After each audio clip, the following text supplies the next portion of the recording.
প্রতিদিন হাজার হাজার ময়লা সংগ্রহকারীকে আমরা আমাদের চারপাশে দেখতে পাই, যারা আমাদের শহরকে পরিষ্কার রাখে, তবুও তারা থেকে যায় অবহেলিত।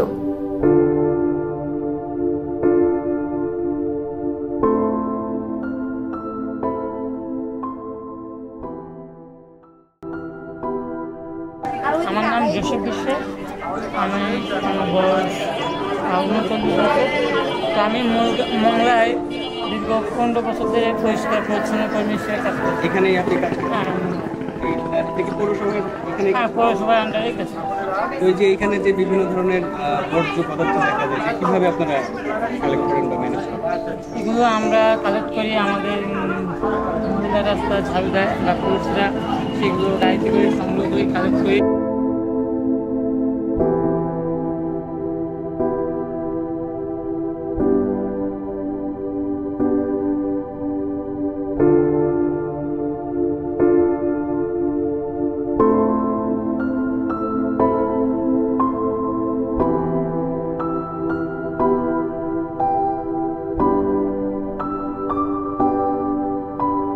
ময়লা সংগ্রহকারীরাও সম্মান এবং অধিকার পাওয়ার যোগ্য। আসুন তাদের সম্মান করি, স্বীকৃতি দেই এবং সহায়তা করি।